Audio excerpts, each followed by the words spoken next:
Assalamualaikum Bapak, selamat sore. Bisa sebelum kita mewawancari bisa perkenalan dulu Bapak? Ya, Waalaikumsalam warahmatullahi wabarakatuh. Dengan Bapak siapa? Bapak Kasto. Di sini kami mau bertanya perihal tentang profil desa Tanjung Arum. Iya. Pertanyaan yang pertama itu bisa diceritakan bagaimana sejarah berdirinya desa Tanjung Arum? Menurut cerita, sejak zaman dahulu kala itu ada seorang yang datang konon dari daerah Tebu Ireng Jombang. Cuma sayangnya orang yang dari Tebu Ireng tadi enggak ada yang tahu namanya. Hanya sebutan Mbah Bu Ireng gitu. Karena dia itu awal mulanya berteduh ataupun menempat di bawah pohon besar, yaitu namanya pohon Tanjung. Pohon Tanjung itu kalau malam utamanya atau sore hari dia itu berbau harum karena bunganya itu harum sekali memang. Bunganya warna putih harum. Jadi asal mula Tanjung Arum yaitu dari pohon Tanjung tadi yang bunganya berbau harum gitu. Nah, Tanjung Arum gitu. Luas wilayah Tanjung Arum seluruhnya kan kalau luas itu masih utuh lah. Cuman sekarang sudah batasan-batasan wilayah itu terpengaruh oleh bangunan-bangunan itu. Luasannya sekitar 195 hektar luasannya. Dan jumlah penduduk laki-lakinya 2.195, perempuan 2.066. Dusun yang ada di Tanjung Arum itu ada 4. Yang pertama Dusun Ngemplak meliputi wilayah RW 1. RW 1 ini Dusun Ngemplak terbagi menjadi 7 RT. Yang kedua Dusun Tambarjo RW 2 meliputi 4 RT. Yang ketiga Dusun Panjangrum RW 3 meliputi 4 RT. Sedangkan Dusun Tanjung Sari atau Bodakan itu RW 4 terbagi menjadi 9 RT.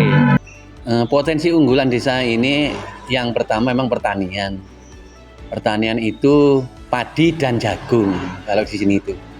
Karena kondisi tanahnya itu lebih cocok, juga daerah pembuat tempe dan kasur itu memang yang ada di wilayah Tanjung Arum ini.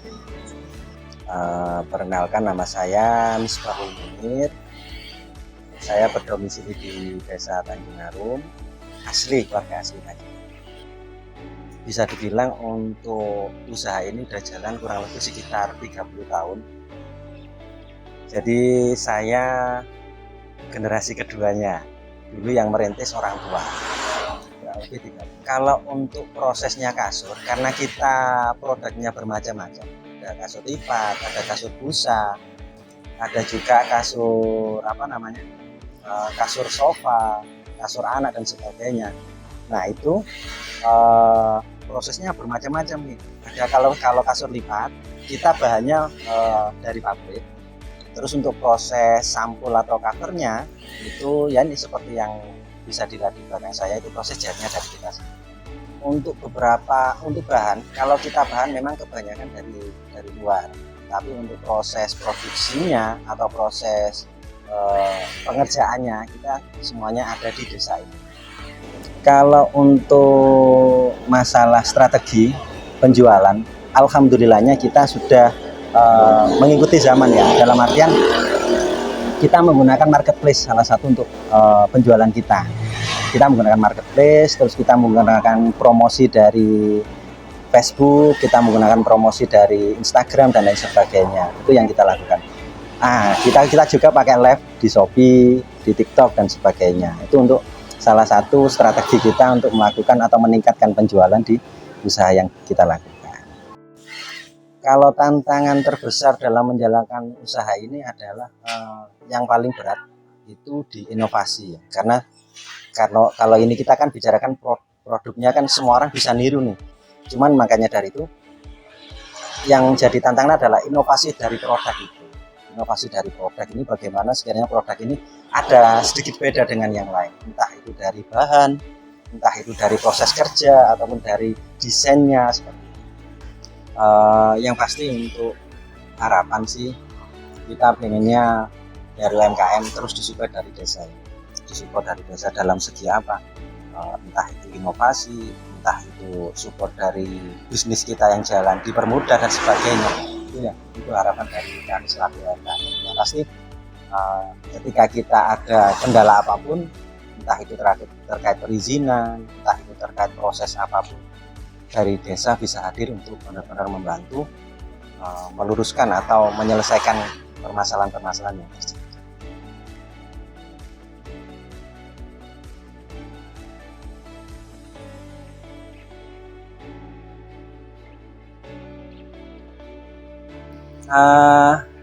Ya saya bilang teman-teman kan ini kan generasi muda ya harapannya terus mungkin bagi kalian untuk dunia usaha itu kayaknya sulit, tapi sebenarnya mudah kalau kita mau benar-benar berinovasi dan mau benar-benar berusaha.